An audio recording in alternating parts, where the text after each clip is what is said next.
तो मैंने ये पूछा कि इस वक्त बाजार को आप कैसे अप्रोच कर रहे हैं? Long side, simple.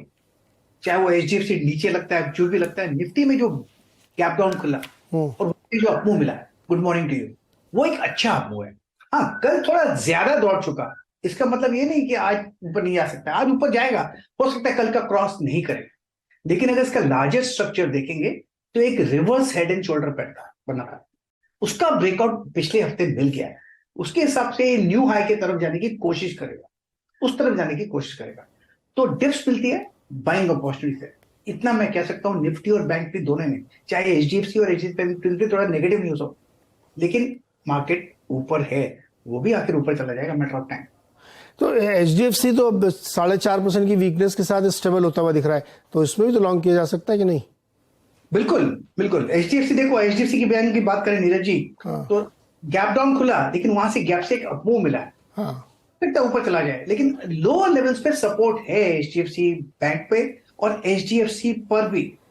तो मेरे ख्याल से थोड़ा मैटर ऑफ टाइम हो जाएगा, एक 2 4 6 दिनों में एक अपमूव मिलना चाहिए, नथिंग टू वरी। और ये स्टॉक तो मेरे पोर्टफोलियो में है ही, तो वेस्टेड इंटरेस्ट तो है। डिस्क्लोजर भी है ये। गावा सर इसको आईपीओ से होल्ड करके रखे हुए हैं एचडीएफसी बैंक को, तो आप लोग आप मान सकते हैं कि ये इंटरेस्टेड व्यू है। तो आप एक और राय ले लीजिएगा इसमें। गावा सर 1 मिनट रुकिएगा, जरा एक मैनेजमेंट से बातचीत करते हैं, फिर आपके पास तुरंत आते हैं वापस। एसी और कूलिंग सिस्टम बनाने वाली कंपनी ब्लू स्टार की चौथी तिमाही में जो नतीजे पेश किए हैं वो बहुत ही बढ़िया है। मुनाफा 29% कमजोर हुआ, लेकिन उसमें एक एडजस्टमेंट है, वो आगे हम लोग एक्सप्लेन करेंगे। लेकिन मार्जिन में बहुत सिग्निफिकेंट 3% का उछाल देखने को मिला है, और अलग अलग जो 3 सेगमेंट में कंपनी काम करती है, तीनों के नतीजे काफी बेहतर हैं। 2024 का वित्त वर्ष कैसा रहेगा, इस पे हम लोग बातचीत करेंगे। तो ब्लू स्टार के स्टार परफॉर्मेंस पे बातचीत करने के लिए हमारे साथ कंपनी के वाइस चेयरमैन और मैनेजिंग डायरेक्टर वीर एस आडवाणी जी हैं।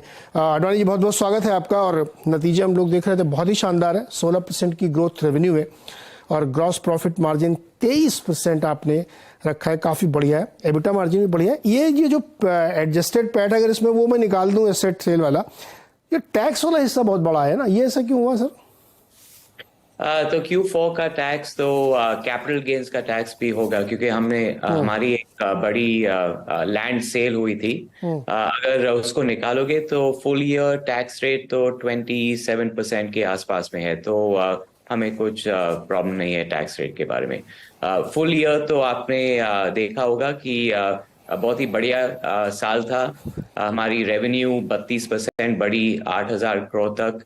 EBITDA भी बढ़ी 42% 493 करोड़ तक, और PBT बिफोर एक्सेप्शनल इनकम भी बढ़ी 50% से ज्यादा 385 करोड़ तक।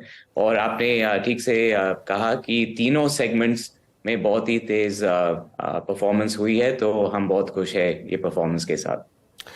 आडवाणी जी, इस बार तो मौसम शुरुआती दौर में इतना साथ नहीं दे रहा था, तो लोगों को लग रहा था कि ये कूलिंग कंपनीज के लिए बड़ी दिक्कत हो जाएगी, लेकिन आपने वो सारी आशंकाएं खारिज कर दी। तो आप ठीक बोल रहे हो। मार्च और अप्रैल में थोड़ी कम ग्रोथ हुई है। ये एयर कंडीशनर के बिजनेस के बारे में आप बात कर रहे हो, मगर हम तो ब्लू स्टार में जनवरी से जून तक पूरी सीजन देखते हैं, क्योंकि हर साल पीक महीना अलग अलग होता है। कभी मार्च में होता है, अप्रैल मई में भी होता है पीक।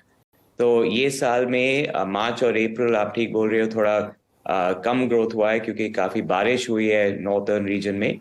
मगर बाकी रीजन्स में बहुत ही अच्छी ग्रोथ है। आपने देखा होगा कि हमारी एयर कंडीशनर बिजनेस ऐसे 22% ग्रोथ हुई थी जनवरी से मार्च तक। अप्रैल थोड़ा कम था, मगर मई जून में हमें लगता है कि फिर से बढ़ेगा। ब्लू स्टार के लिए तो हमें लगता है कि फुल सीजन में ऐसे 20-25% के बीच में ग्रोथ जरूर होगा। करेक्ट सर, ये बात तो सही है। आगे जाते हुए और उम्मीद, हालांकि अभी भी मौसम बड़ा उतार चढ़ाव ले रहा है, कहीं कहीं तो बहुत ही खुशनुमा मौसम हो रहा है, लोगों को एसी की वजह पंखे से ही काम चल रहा है, लेकिन आने वाले महीनों में डेफिनेटली गर्मी बढ़ेगी, इसमें कोई शक नहीं है। सेगमेंटल में देखें सर, ये जो आपका मैकेनिकल प्रोजेक्ट वाला बिजनेस है, इसमें काफ़ी शानदार ग्रोथ मुझे देखने को मिल रही है, मार्जिन इंप्रूवमेंट भी है। क्या कोई बड़े कॉन्ट्रैक्ट हाथ में लगे क्या? तो पहले आपने देखा होगा कि हमारी कैरी फॉरवर्ड ऑर्डर बुक ऐसे 50% बढ़ी है। 5,000 करोड़ पहले बार क्रॉस हुई है। ये ऑर्डर बुक तो बहुत ही अच्छा मिक्स है। पिछले साल में आपने देखा होगा कि हमारी ऑर्डर बुक काफी कमर्शियल रियल एस्टेट में थी। समझो आईटी पार्क्स, होटल, हॉस्पिटल, ऐसे प्रोजेक्ट्स। मगर पिछले 2 साल में हमने ये ऑर्डर बुक को डाइवर्सिफाई किया है। अभी ऑर्डर बुक में काफी इंफ्रास्ट्रक्चर के प्रोजेक्ट्स है, डेटा सेंटर्स के प्रोजेक्ट्स है, और प्राइवेट फैक्ट्रीज का भी प्रोजेक्ट्स है। आपको पता होगा कि ये तीनों सेगमेंट पूरे देश में बढ़ रहे हैं, इकोनॉमी इन्हीं वजह से बढ़ी है। तो हमारी ऑर्डर बुक भी इकोनॉमी का सॉर्ट ऑफ मिरर हो रहा है। अगर आप रिजल्ट्स देखते हो तो आपको देखा होगा कि फुल ईयर ईबिट या फुल ईयर सेगमेंट रिजल्ट्स 6.9% तक पहुंची है। ये पिछले 5 या 6 साल से इतनी अच्छी सेगमेंट रिजल्ट्स हमने नहीं दिखाई है। तो बिल्कुल ग्रोस मार्जिन बढ़ रही है और ऑपरेटिंग कॉस्ट भी ज्यादा कंट्रोल में है। तो हमें यकीन है कि 24 में ये ईबिट परसेंटेज और भी बढ़ेगी। हमें लगता है कि ऐसे 7.5% तक भी पहुंच सकता है। ऑर्डर इनफ्लो भी अच्छी है। Q1 में भी काफी ऑर्डर्स है जो फाइनलाइज होंगे। तो हमें यकीन है कि सेगमेंट 1 FY24 में अच्छे से बढ़ेगी। अडवाणी जी, कोई ऐसा एलिमेंट है क्या जो कॉस्ट में पिंच कर सकता है आगे जाते हुए? ऐसे तो सब सप्लाई चेन में तो काफी अभी भी काफी अनसर्टेनिटी है। ऐसे हो सकती है कि रॉ मटेरियल कॉस्ट बढ़ेगी। अगर ये होता है तो अब मगर आपको पता है कि हमारे कंपनी में काफी large total cost management program चल रही है। उसके वजह से हमने हमारे प्रोडक्ट्स को रीडिजाइन की है, कॉस्ट टेकआउट की है, और वो रिजल्ट्स तो आपने देखा होगा Q4 स्टैंडअलोन में लगभग 2.5% ग्रोस मार्जिन बढ़ी है। तो हमें लगता है कि अगर रॉ मटेरियल कॉस्ट बढ़ेगी फिर भी हमारे ऑपरेटिंग मार्जिन्स FY24 में रफली 0.5% बढ़ेगी।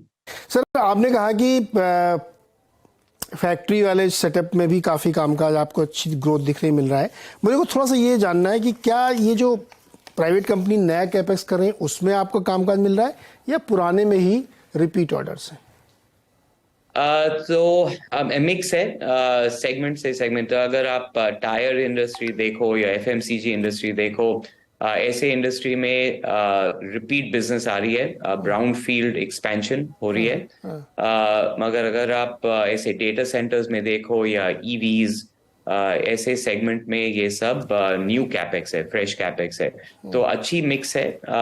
हमें लगता है कि मगर ज्यादा से ज्यादा कैपेक्स तो अभी तक पब्लिक सेक्टर का ही कैपेक्स हो रही है। इंफ्रास्ट्रक्चर प्रोजेक्ट्स में सबसे ज्यादा ग्रोथ हुई है। मगर मुझे यकीन है कि FY24 में प्राइवेट कैपेक्स भी बढ़ेगी। और रेलवे बहुत खर्चा कर रहा है सर, वहां से भी अच्छा बिजनेस मिल सकता है? सुनाई नहीं दिया, कहाँ से? रेलवे भी बहुत कैपेक्स कर रही है गवर्नमेंट। आपने कहा ना गवर्नमेंट से ज्यादा हो रहा है, तो रेलवे भी तो बहुत एक्सपेंशन कर रही है।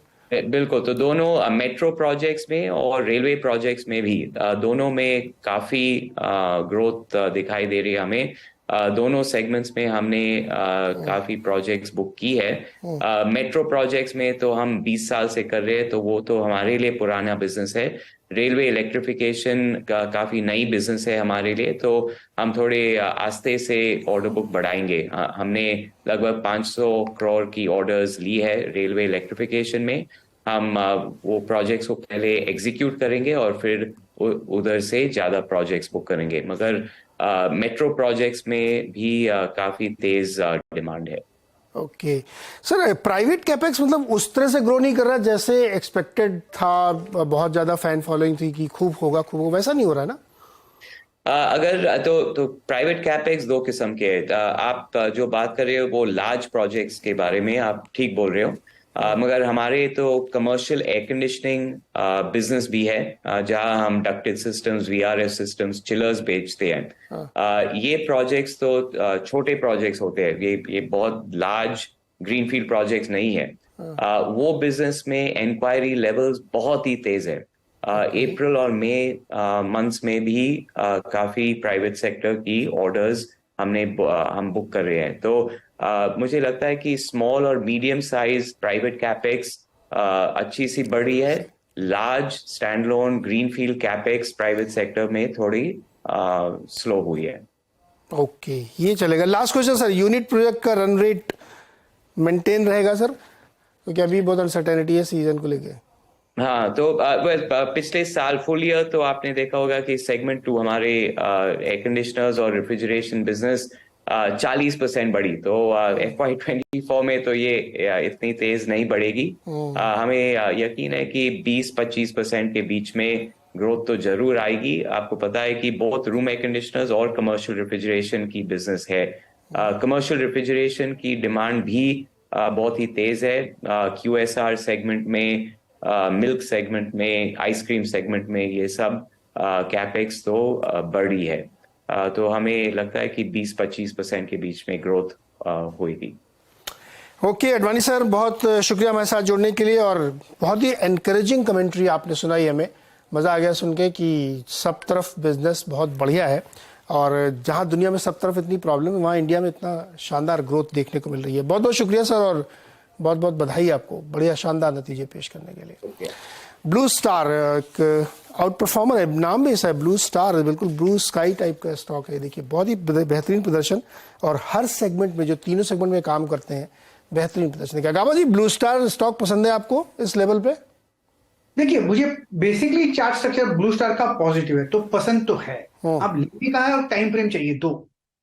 मेरे ख्याल से हाई टाइम फ्रेम के हिसाब से थोड़ा स्ट्रेच है, लेकिन अगर लो लेवल मिलते हैं तो खरीदने का मौका रहेगा। 1380 1300 जोन, ये स्ट्रॉन्ग सपोर्ट जोन है। जब भी इसमें कोई डिप्स मिलती है, वो एक खरीदारी का मौका रहता है ब्लू स्टार में। तो buy on dip stock and hold for long term. अब जो रीसेंट हाई हमने देखा है 1560 के आसपास, वो पार कर लेगा तो न्यू हाई बन जाएगा। बिल्कुल मेरे ख्याल से लेना चाहिए ऑन डिप्स एंड होल्ड करना चाहिए थोड़ा वक्त के लिए। ओके, डिप्स निवेश के लिए स्टॉक है। हाँ, डिप्स पे बाई करें और होल्ड करें लॉन्ग टर्म के लिए। ब्लू स्टार एक बड़ी एसी और कूलिंग सिस्टम चलाने वाली कंपनी। चलिए अब अपने दर्शकों की तरफ चले, इंतजार कर रहे हैं वो लोग। हिमांशु कुमार सेठी, बताइए हिमांशु जी क्या सवाल है? हेलो जी। मेरा सवाल था कि जो शिपिंग कॉर्पोरेशन ऑफ इंडिया का मेरे पास 500 शेयर है, 120 करके 1 साल से, इसका भी आगे लॉन्ग टर्म देखने से क्या करना पड़ेगा? कहा सर SCI में लॉन्ग टर्म के लिए वही बताइए, 120 की बाइंग है इनकी। 120 की बाइंग आप 95 पे ट्रेड कर रहे हैं, लॉन्ग टर्म के लिए चाहिए। वीकली चार्ट तो ठीक लगता है कि यहाँ से बाय मिल सकता है, और मीडियम टर्म चार्ट के हिसाब से भी बाय मोड पर तो है, कंसोलिडेशन जोन पर है। तो मेरे ख्याल से होल्ड है लॉन्ग टर्म के लिए। 150 160 पॉसिबल है मीडियम टर्म के हिसाब से, फिर देखेंगे। लेकिन बाय मोड पर है, सेल मोड पर नहीं है, वीक स्ट्रक्चर नहीं है, पॉजिटिव स्ट्रक्चर है। SCI शिपिंग कॉर्पोरेशन पॉजिटिव है, होल्ड कर सकते हैं। सरकारी कंपनी इस समय धूम मचा रही है गावा सर। इंजीनियर्स इंडिया लिमिटेड का शेयर दिखाइए, EIL, एक हफ्ते में कितना चला है? 50% करीब दिखाइए। हाँ, दिखाइए 15 दिन का, 10 दिन का चार्ट, ये देखिएगा। अब सर 7 दिन में 18-19% है। पिक्चर भी बाकी है, पिक्चर भी बाकी है, पर और लंबा चार्ट दिखाइए, पहले पूरी पिक्चर समझ लेते हैं। 1.5-3 महीने का चार्ट दिखाइए आप, ये देखिए साहब, 1 महीने में 33%, और लंबा करिए चार्ट, 3 महीने में 26 है, तो 33 मान लेते हैं। सर पिक्चर बाकी है अभी, इसमें कहाँ तक जाएगी पिक्चर, कब खत्म होगी? क्योंकि हाई टाइम के बेसिस के हिसाब से 90 के आसपास एक बहुत बढ़िया ब्रेकआउट मिला है, और डबल बनने के बाद, बेस बनने के बाद ब्रेकआउट बनाया है और ना हाई टाइम फ्रेम। इसलिए मैंने कहा पिक्चर अभी बाकी है। मुझे लगता है 120 तक जाना चाहिए, 140 तक जाना चाहिए, लेकिन लगता है ये stock Engineers India bottom out हो चुका। बस buy on dips and hold for long Engineers India. कुछ तो हो रहा है इसमें, खबर भी पता करनी चाहिए। EIL, RVNL, धुआंधार तेजी चल रही है इसमें। चलिए अगला सवाल है बिंदेश का, बिंदेश पुजारा अहमदाबाद से। बिंदेश जी बताइए क्या सवाल है आपका?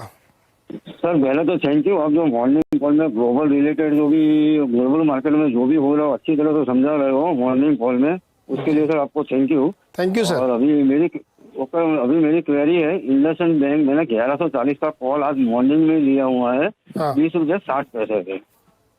ओके गाबा सर, आज सुबह लिया है 1140 वाली कॉल इंडसइंड बैंक की, एक लॉट 20 रुपये 60 पैसे पे।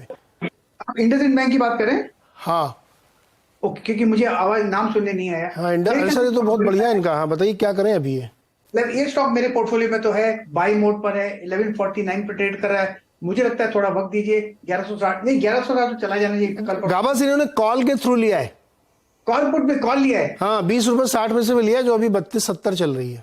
मुझे कॉल्स का पता नहीं, पुट्स का पता नहीं, लेकिन ये स्टॉक ऊपर जरूर जाएगा। जैसे ऊपर जाएगा तो कॉल का वैल्यू बढ़ेगा। मेरे ख्याल से आपको मिलना चाहिए 1160 1170 चला जाएगा तो कॉल पुट का वैल्यू भी बढ़ेगा। बता दें कि मनी कंट्रोल पर दिए गए विचार एक्सपर्ट्स के अपने निजी विचार होते हैं। वेबसाइट या मैनेजमेंट इसके लिए उत्तरदायी नहीं है। यूजर्स को मनी कंट्रोल की सलाह है कि कोई भी निवेश निर्णय लेने से पहले सर्टिफाइड एक्सपर्ट की सलाह लें।